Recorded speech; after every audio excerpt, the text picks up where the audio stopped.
Hello, സ്വാഗതം. ഞാൻ ഇന്ന് കൂട് വെച്ച് മീൻ പിടിക്കുന്നൊരു വീഡിയോ കാണിച്ചു തരുന്നത് കേട്ടോ.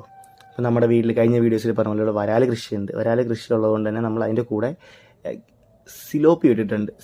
ഗിഫ്റ്റ് സിലോപ്പി ഇട്ടിരിക്കുന്നത്. അപ്പോൾ ഗിഫ്റ്റ് സിലോപ്പിയുടെ കുഞ്ഞുങ്ങൾ മുട്ട വിരിഞ്ഞ് വരുമ്പോഴത്തേക്കും ഇതിന് വരാലിന് നല്ലതായിട്ടൊരു ഫീഡിങ് ആണ്. സോ അതുകൊണ്ടാണ് നമ്മൾ രണ്ടും ഒരുമിച്ചിട്ടിരിക്കുന്നത്.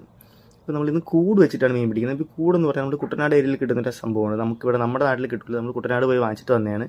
ഇതെന്ന് പറഞ്ഞാൽ ഇതിൻ്റെ അകത്ത് ഇത് നമ്മൾ കുളത്തിൽ മുക്കി വെക്കും. കൂട് മുക്കി വെച്ചിട്ട് രാത്രി ഇത് മീൻ കയറും. നമ്മൾ തീറ്റയിട്ടാണ് വെക്കുന്നത്. പിന്നെ ഇതിന് പുറത്തിറങ്ങാൻ പറ്റില്ല. പിന്നെ ഇപ്പം മമ്മി കെട്ടിയതുണ്ടല്ലേ, അവിടെ വഴി നമ്മൾ ഓപ്പൺ ആക്കിയിട്ടാണ് നമ്മൾ മീൻ എടുക്കുന്നത്. അതിങ്ങനെ കിടത്തിയിട്ട് കഴിഞ്ഞാൽ മീൻ അകത്തോട്ട് കയറിക്കോളും. അങ്ങനെ ആ പരിപാടിയൊക്കെ കഴിഞ്ഞ് നമ്മുടെ മീനെ നമ്മൾ സെപ്പറേറ്റ് ചെയ്യും. ചെറുതിനടുത്ത് നമ്മൾ തിരിച്ചിടും, നമുക്ക് അടുത്തോട്ടം പിടിക്കാമല്ലോ. വലുതിനടുത്ത് നമ്മൾ കറി വെക്കും. അങ്ങനെ മമ്മി ആ പരിപാടിയെല്ലാം കഴിഞ്ഞിരിക്കുകയാണ്. സോ അപ്പോൾ നമ്മുടെ മീൻകുട്ടന്മാരെല്ലാം റെഡി ആയിട്ടുണ്ട്. കുറച്ച് പേര് കറി വെക്കാനും കുറച്ച് പേര് വറക്കാനായിട്ട് നമ്മൾ മാറ്റുവാണ്. അപ്പോൾ ബൈ ഗായ്സ്.